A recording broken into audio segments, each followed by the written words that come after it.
Buongiorno à tutti chers amis, j'espère que vous allez bien en ce lumineux 30 mai. Voilà, que vous avez passé un beau long week-end à faire plein de choses que vous aimez. Les amis, je vous ai préparé l'oracle des lumières, les cartes de lumière de Lise Bartoli. Et je vous ai cueilli cette carte de ce pas maintenant, l'éclaireur. On va un petit peu aller voir qu'est-ce qu'elle nous dit cette carte. D'accord les amis? Parce que si cette carte est venue à nous, vous allez me dire oui Carmen, elles sont toutes belles les cartes. Ok, mais à chaque fois qu'on en cueille une, il y a tout le temps quelque chose qui se passe. On y va les amis? Écoutez bien. Vous êtes sur le bon chemin, avancez en toute confiance. Vous vous êtes aventuré sur différentes routes sans vraiment trouver la vôtre. Vous avez maintenant la capacité d'accéder au chemin qui mène à l'accomplissement. L'éclaireur incarne la connaissance du terrain. Ce guide expérimenté confirme qu'il est possible de choisir la bonne route. Il aide à serpenter entre les voies sans issue et les sentiers escarpés afin de trouver le passage secret qui permet d'accéder plus rapidement au but souhaité. Il éclaire le chemin grâce à sa lampe symbolisant la connaissance ultime de la quête de vérité. Cette carte, dans votre jeu, vous invite à cesser d'hésiter afin d'avancer sur votre chemin de vie d'un pas assuré. Vous avez exploré différentes zones d'ombre. Certaines vous ont déçu, d'autres vous ont détourné de votre quête ou vous ont fait trébucher. À un moment, vous avez pu vous sentir perdu. Maintenant, à la croisée des chemins, vous avez assez d'informations pour savoir vous positionner et prendre votre place. La voie s'ouvre. Empruntez-la, car c'est sans doute la meilleure que vous puissiez prendre maintenant dans votre vie. En état d'accueil, imaginez votre éclaireur. Peut-être que vous visualisez d'abord la route, votre chemin de vie. S'il y a plusieurs pistes, c'est que vous hésitez encore entre deux décisions. Alors votre éclaireur se positionne sur l'une d'entre elles, signifiant qu'actuellement c'est sur ce chemin-là qu'il est préférable de prendre. Si vous le pouvez, voyez ce qu'indique le panneau. Un nouveau comportement, un changement de travail, un allègement. Remerciez votre éclaireur de faire ainsi la lumière sur le passage que vous êtes en train de vivre et avancez en confiance. Les amis, pour faire référence au tarot de Marseille, allez, je vais un petit peu lever le schmilblick. Coucou, voilà, je me suis fait en mode ananas. Aujourd'hui, oui, j'avais une tête comme ça, je dis allez Carmen, remonte tout. Quand on parle de l'éclaireur, les amis, on parle de quelle carte? Moi, j'adore cette carte parce que, aussi bien en 2022 qu'en 2023, elle nous a accompagnés, c'est l'ermite, la lame numéro 9. Cette lame que j'aime beaucoup, beaucoup. Pourquoi? Parce que tout simplement, le 9 me poursuit depuis petite. J'adore le chiffre 9 depuis petite. Je ne sais pas expliquer pourquoi. Et ce 9, c'est vraiment l'éclaireur dans cette carte qui, certes, l'éclaireur, l'ermite, paraît pauvre, seul. Voilà, on le sent triste, mais c'est surtout le plus complet du tarot.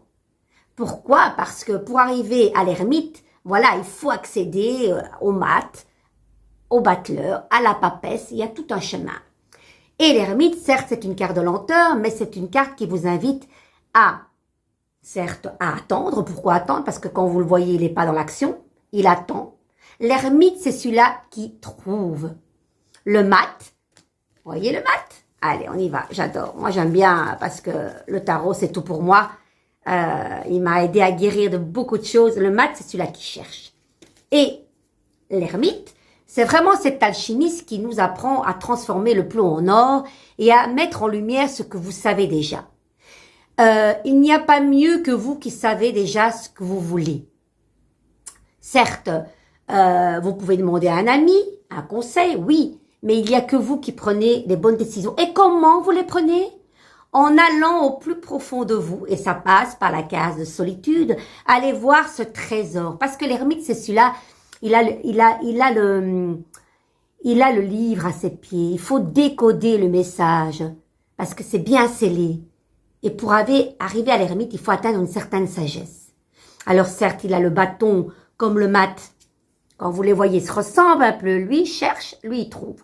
Le mat, il avance, on le voit que son bâton est incliné à 30 degrés, tandis que lui, il est un petit peu comme, vous voyez, je fais référence un peu à cette scène de Moïse avec Charlton Heston, je dis toujours Charleston, qui changeait qui ouvrait cette mer et qui en faisait un chemin et ce caducée, ce bâton qu'il tient en forme de caducée me fait penser à cette scène. Voilà.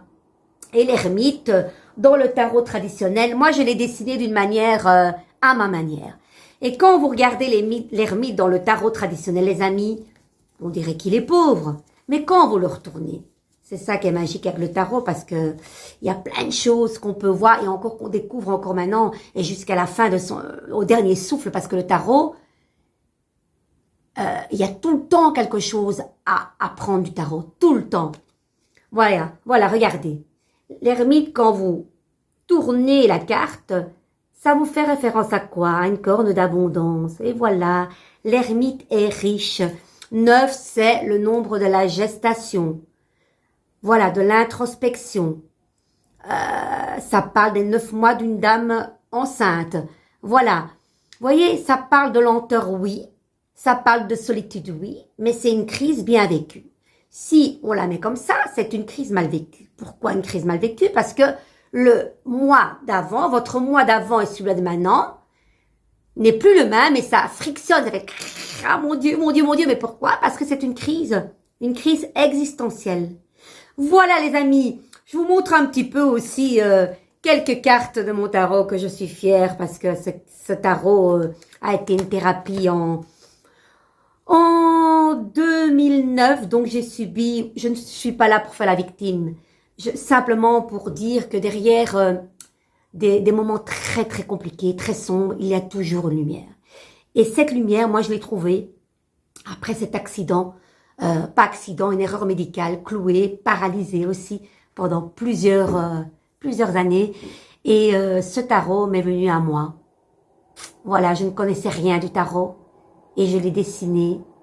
Je me suis dessinée dans les lames féminines, dans toutes les lames féminines. Eh oui, même à poil ici, regardez. Et ça a été une thérapie parce que je sais pas qui a dit que je devais me dessiner dans mon tarot. Je sais pas. En tout cas, il faut pas toujours chercher à comprendre, juste à constater que ça va mieux et que ce tarot qui est tellement thérapeutique aide beaucoup de gens. Et ce n'est pas moi qui vous aide, c'est mon tarot qui vous aide. Voilà, sans lui, je ne serais rien. On ne fait qu'un. Et c'est très, très symbolique pour moi. Et à chaque fois que je parle de ça, je suis très émue. Les amis, je vais encore aller. On va un petit peu voir une carte du souffle de magie. Allez, j'ai envie. Allez, andiamo. On y va. Destinée. Nanana. Alors, je vois cette scène avec, vous voyez, le Père Noël est une ordure avec Anémone quand elle danse avec Christian Clavier. Oh, j'adore. Alors, voilà. Reconnaissez la nature de votre mission. Soyez en harmonie avec votre destinée. Vous possédez les dons à partager avec le monde. Les amis, allez, c'est des petits textes. Je vais de ce pas vous délivrer ce beau message. Vous écoutez? Allez. Aujourd'hui, je sonde les profondeurs de mon être. Je me rappelle ma destinée et ma véritable nature. Je ne laisse personne n'influencer. J'écoute mon cœur et je fais fi de l'opinion des autres. Je sais que mes rêves me guideront vers la pleine réalisation de mon potentiel. À présent, je ne fais qu'un avec ma mission de vie et je sens la force de ma détermination. Les amis, c'est tout le mal que je vous souhaite. Je vous fais de gros bisous. N'hésitez pas de liker, de partager, de mettre un petit commentaire. Je serai ravie de vous lire et de vous répondre. Je vous embrasse très très fort et passez une merveilleuse après-midi. À bientôt. Ciao, ciao.